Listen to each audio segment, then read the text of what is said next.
Cheers ring out from the dusty barracks.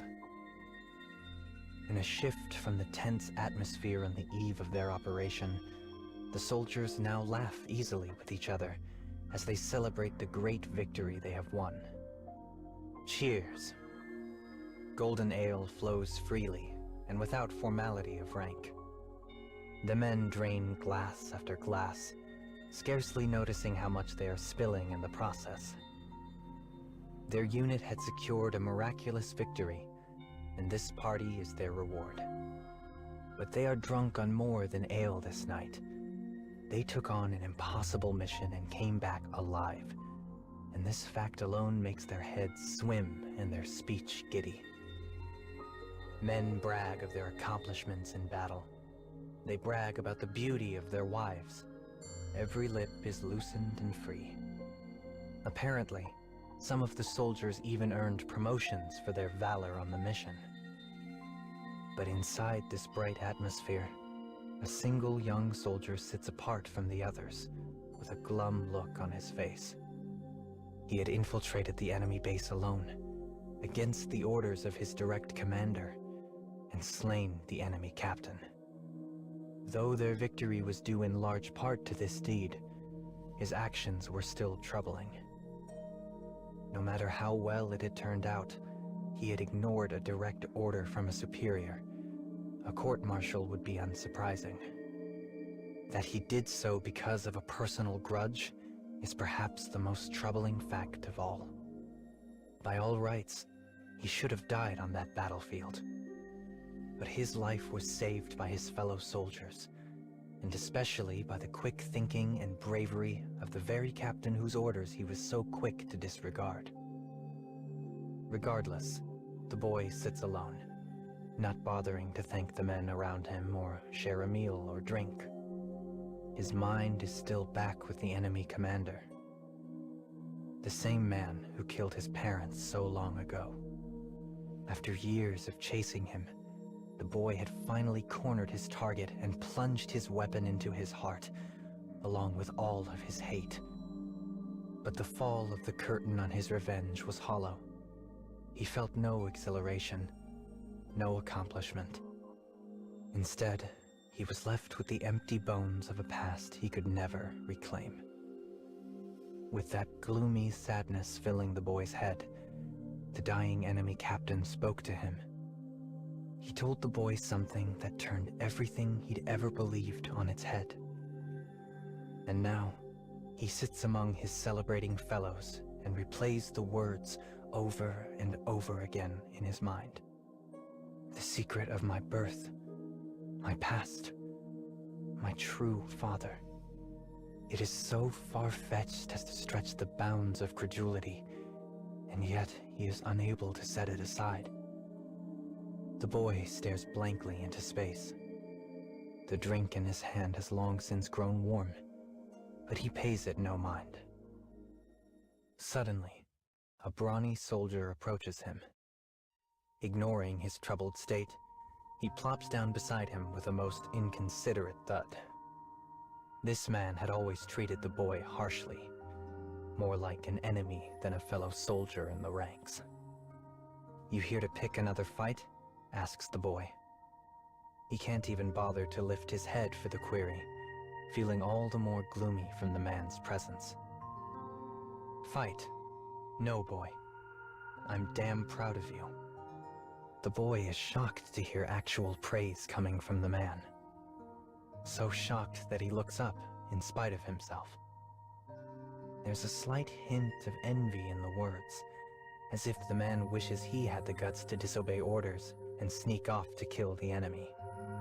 Regardless, the boy finds the compliment embarrassing. Quickly lowering his head to hide the flush on his cheeks, he stands and makes his way to the exit. "Going for a piss there?" asks the brawny man. The boy gives a vague response and ducks outside. Night has fallen on the land. The silence is so perfect, especially when compared to the chaos of the barracks, that it causes his ears to ring.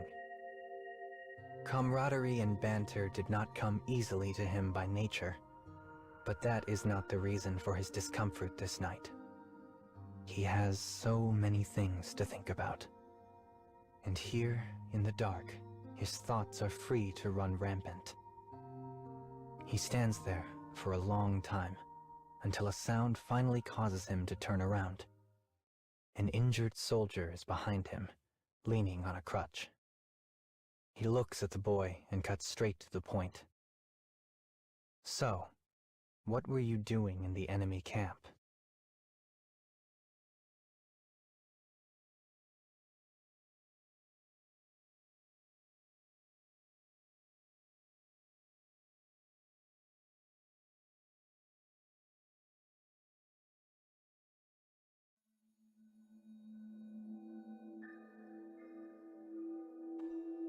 The night had deepened, the surroundings now fully dark. Faint light streams out from the windows of the barracks. The soldiers inside were still busy drinking and boasting. But here, away from all the sound and bluster, two fellow soldiers face each other in silence.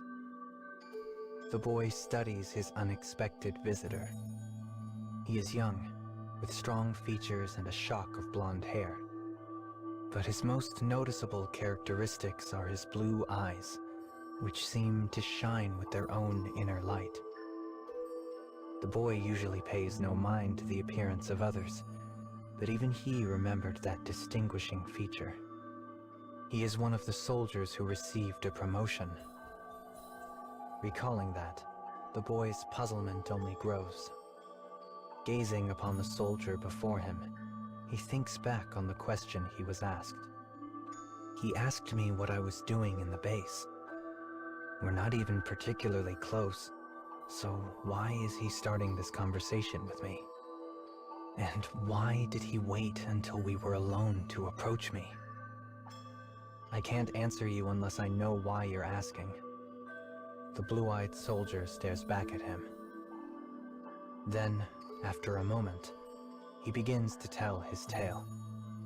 We were part of the operation. My squad arrived at the camp after you killed the commander. The enemy was in total disarray, and we were able to dispatch the stragglers with relative ease. Once that was done, we searched their camp. And guess what I found? A confidential file marked with the crest of our army. Naturally, I was curious how this ended up in enemy hands, so I picked it up to take a closer look. But before I could open it, someone attacked me from behind and knocked me unconscious. When I woke up, the file was gone. But here's the thing. We neutralized the enemy soldiers, every last one of them. So who the hell attacked me? The boy starts. Are you saying I attacked you? The other soldier locks his blue eyes on the boy. That's my guess, yeah. I mean, you disobeyed orders, right?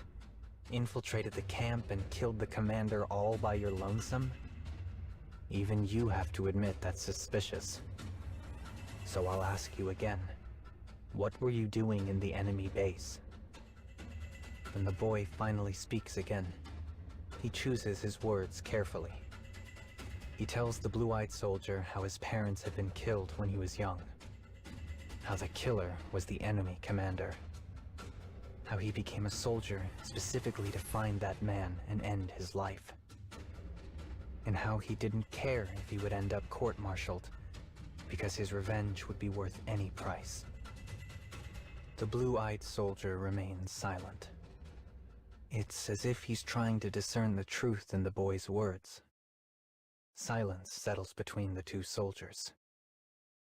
In the quiet, the boy thinks about his comrade's story. He found one of our confidential files in the enemy base. But before he could read it, someone attacked him and stole it. Someone from our army. Is that file related to what the enemy commander told me? Does it relate to our country's past? And does it hold the answers I need? After a bit, the blue-eyed soldier nods and turns away. apparently satisfied that the boy is innocent. "Wait," cries the boy. The man stops. "What happened to the file?" "Well, if my suspicions are correct and it was taken by one of us, it should be in the vault here at the base." He then turns back to the boy and adds, "But don't go getting any stupid ideas. You already disobeyed orders once, and it won't go well if you do it again. So just keep your head down, okay?" He then departs, limping away on his crutch. But his warning falls on deaf ears, for the boy would do anything to know what is in that file.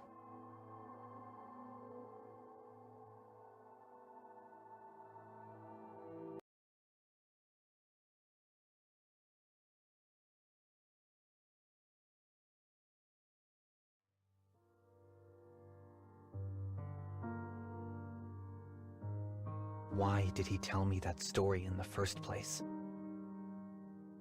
He clearly thinks we have a traitor in our midst. He made contact in hopes of finding out who it is, so maybe we can form a partnership and... The boy lets this thought marinate in his mind for a bit, before suddenly rejecting it. If the file does contain the secret of his birth, he doesn't want anyone else knowing about it. He begins to formulate a plan. The blue-eyed soldier is likely correct. If the file was stolen by a traitor, it would be located in the vault. Their base is a large, sprawling complex with many buildings. There are barracks, a training ground, a reference library, and the vault, which is only accessible to a select group of people. Now in the library, the boy finds himself staring at a set of blueprints for the base. Coated in dust and weathered away to a dim yellow color, they seem ready to fall apart in his hands. But he finds the part he wants, carefully tears it away, and quickly sidles out of the room. It is the route to the vault. The boy makes his way to the changing room, but not to don a disguise. Instead, he climbs on top of a locker and removes a dusty wire panel covering an exhaust duct. A duct that leads to the vault. He always cursed his small physique, but is now thrilled to have it. Drawing his shoulders tight, he manages to squeeze inside. Holding his flashlight between his cheek and his shoulder, he wriggles his way forward like an inchworm. Every movement brings a new puff of dust or a cobweb brushing against his face. He struggles desperately against the urge to cough. But just as he is about to lose hope, he arrives at his destination. According to the blueprints, the vault is directly below him. With a sigh of relief, he reaches out to the wire panel. But he can't get it free. Anger suddenly races through him, and he makes a rash decision. Applying all of his strength to it, he shoves the panel until it breaks apart with a crack loud enough to wake the dead. The boy scans the inside of the vault, certain that he has alerted a guard or triggered some kind of alarm. The only source of light is a dimly illuminated exit sign. When no one comes to investigate, the boy lets out a sigh of relief. Wiping a bit of sweat from his brow, he lowers himself down. The vault is filled with row after row of metal shelves. Each shelf has a number, with contents organized by date and type, such as confidential documents or artifacts claimed from the enemy. The boy roams through the rows, shining his light here and there. He checks dates on the confiscated items and opens any file that seems like it might be relevant to his interests. Finally, he stumbles across a folder with the word "confidential" stamped across it. It also contains the seal of their army, just like the one from the other soldier's tale. The boy takes a deep breath and opens it. The words inside immediately draw his eye.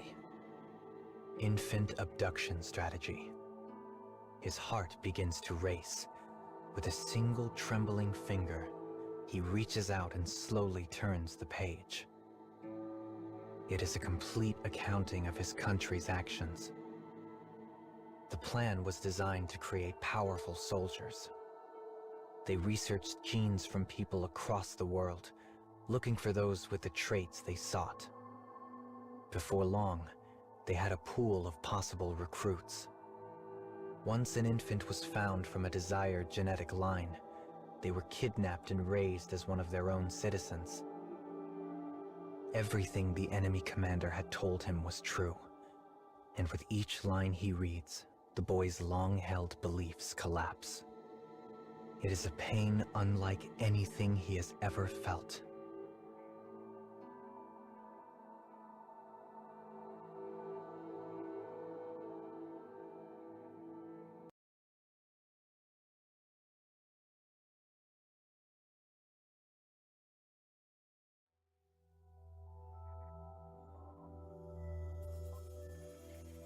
Here, in the darkest part of his nation, the boy has uncovered the harshest of truths. The file, the vault, his history, the infant abduction strategy, the words of his hated enemy, the words on the page. It was all coming together. His head reels. His chest tightens. He feels like he is about to faint, but he does not. More precisely, he will not. Because he had to avoid the blade of the knife that is racing up behind him. Perhaps it is the boy's natural instincts that warn him. Perhaps the superior genes that were mentioned in the file. Regardless, he twists his head to the side and narrowly avoids having it separated from his shoulders. The weapon is a military-issue combat knife. His attacker is a man in a mask. A thin ribbon of blood oozes down his neck where the knife had brushed it. Though the boy does not understand what is happening, his training takes over and he readies himself for a fight. His attacker had hoped to kill the boy from behind, which meant his plan was already falling apart. Taking advantage of this brief lapse, the boy twists to the side and spins around to face his attacker. He grabs his arm by the elbow and wrist, locking it in place. Then he shoves the man into a nearby wall and tears off his mask, to reveal a pair of beautiful blue eyes. The boy is stunned for the briefest of moments. But it is enough. The attacker twists his arm from the boy's grasp and backs away from him. "Well, that was damn unlucky," says the man. "Or maybe you're just better than I thought.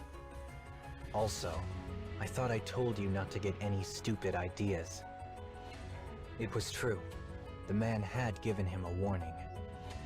But the boy had ignored it, and now they were facing off once more. This time, there would be no talk, no parley. Instead, only one of them would leave the vault alive. The blue-eyed soldier snarls at the boy. It is a sound of anger, sadness, and indecision. "Do you think I wanted to do this? You think I wanted to stab a fellow soldier in the back?" The blue-eyed man then tells the boy a shocking truth. The chatter at the party about the blue-eyed guy being promoted was based on a lie. He had actually been transferred to the National Intelligence Corps. There, he was ordered to feign injury while eliminating anyone who might threaten state secrets. One of those targets was the boy, who had attracted attention when he ignored orders and entered the enemy camp alone. His superiors ordered him to test the boy by revealing confidential information in order to see where his true loyalties lay. God damn it, breathes the man when his tale is done. God damn it. His emotions take hold, and he lunges at the boy. But the younger soldier calmly dodges the blow and takes a couple of steps back, waiting for an opportunity to deploy the small knife he has hidden on his person. You came here expecting prey, thinks the boy. But in the end, I am the one hunting you. The man screams and lunges at the boy again, but the attack is sloppy and easily dodged. As his foe lumbers past, the boy pulls his knife from its sheath and draws it across the man's throat. The blue-eyed man falls to his knees, gasping. He presses his hands against his throat, but the blood simply courses through his fingers. As his heartbeat slows, he leans against a wall and slowly slumps to the floor. The light in his beautiful blue eyes dims. The boy gazes into them quietly. He does so for a very long time. When he finally comes back to reality, the man is no longer breathing.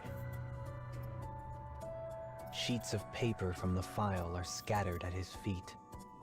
He picks up one blood-soaked page and looks it over. It is a list of all the children who had been abducted. The plan had been in place for some time, long enough that many of his superiors and fellow soldiers were likely victims of it.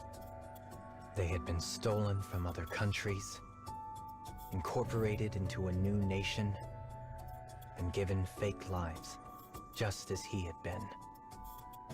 Unable to collect his chaotic thoughts, he finds himself presented with a cruel truth. By killing a man who was supposed to be on his side, he finds himself with nothing left to trust. Not his country, not his fellow soldiers, and not even himself. Anger, sadness, unease, fear, hate. All these emotions swirl and churn in his heart. So then, what should I live for? The words that spill from his quivering lips are quickly swallowed up by the darkness.